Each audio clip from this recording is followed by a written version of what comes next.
Un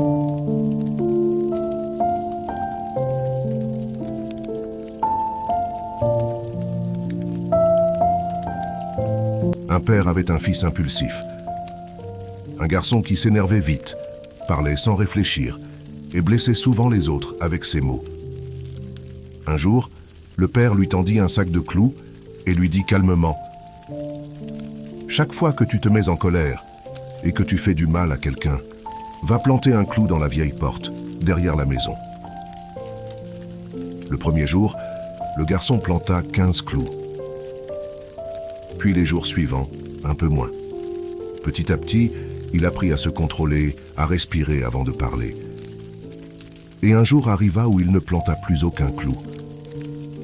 Alors son père lui dit « Maintenant, pour chaque jour où tu gardes ton calme, enlève un clou. »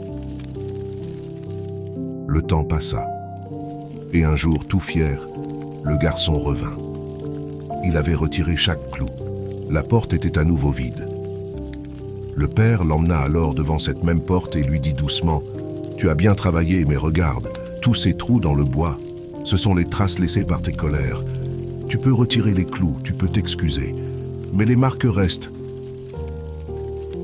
Les mots peuvent te faire plus mal que les coups. Ils laissent des cicatrices invisibles, mais profondes. Alors avant de parler sous la colère, souviens-toi que certaines blessures ne guérissent jamais vraiment. À lire quand tu seras seul. J'avais 13 ans, et c'était avec la rage au cœur que j'entrais dans l'âge de l'adolescence. J'étais plein de colère et prêt à me rebeller. Je faisais peu de cas de ce que mes parents disaient, surtout si cela me concernait directement. Comme tant d'autres adolescents, je m'efforçais de fuir tout ce qui ne cadrait pas avec ma vision du monde. J'étais un petit futé qui n'avait pas besoin de conseils, et je rejetais toutes les manifestations d'affection. En fait, même le mot amour me rebutait. Un soir, après une journée particulièrement difficile, je me précipitai dans ma chambre, claquai la porte et me mis au lit. En glissant mes mains sous l'oreiller, je trouvai une enveloppe. Elle disait « À lire quand tu seras seul ». Je décidai d'ouvrir l'enveloppe. Voici ce que la lettre disait. « Mon fils, je sais que la vie n'est pas facile pour toi. Je sais que tu te sens frustré et je sais que nous faisons des erreurs. Je sais aussi que je t'aime et que rien de ce que tu diras ou feras y changera quoi que ce soit. Je suis là si tu as envie de parler. Si tu préfères te taire, je respecte ta décision.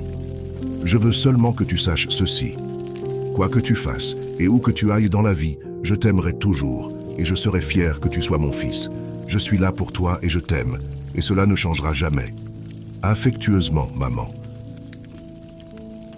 Cette lettre fut la première d'une série intitulée « À lire quand tu seras seul ». Jamais ma mère et moi ne fîmes allusion à ces lettres. Aujourd'hui, je parcours le monde afin d'aider les autres. Un jour, je dirigeais un séminaire. À la fin de la journée, une femme est venue me voir pour me parler des difficultés qu'elle rencontrait avec son fils. Alors je lui ai parlé de l'amour inconditionnel de ma mère et des lettres « À lire quand tu seras seul ». Quelques semaines plus tard, elle m'a envoyé une carte pour me dire qu'elle avait écrit sa première lettre et l'avait glissée sous l'oreiller de son fils. Ce soir-là, lorsque je me suis couché, j'ai glissé mes mains sous l'oreiller et me suis rappelé le soulagement que j'éprouvais chaque fois que j'y avais trouvé une lettre. Dans la tourmente de mon adolescence, ces lettres me procuraient le calme et l'assurance qu'on m'aimerait peu importe ce que je ferais, et non pour ce que je ferais. Avant de m'endormir ce soir-là, j'ai remercié Dieu d'avoir eu une mère qui savait ce dont un adolescent rebelle comme moi avait besoin. Aujourd'hui, lorsque ma vie est secouée par une tempête, je sais que sous mon oreiller se trouve le calme et l'assurance que l'amour constant, éternel, inconditionnel, a le pouvoir de transformer la vie.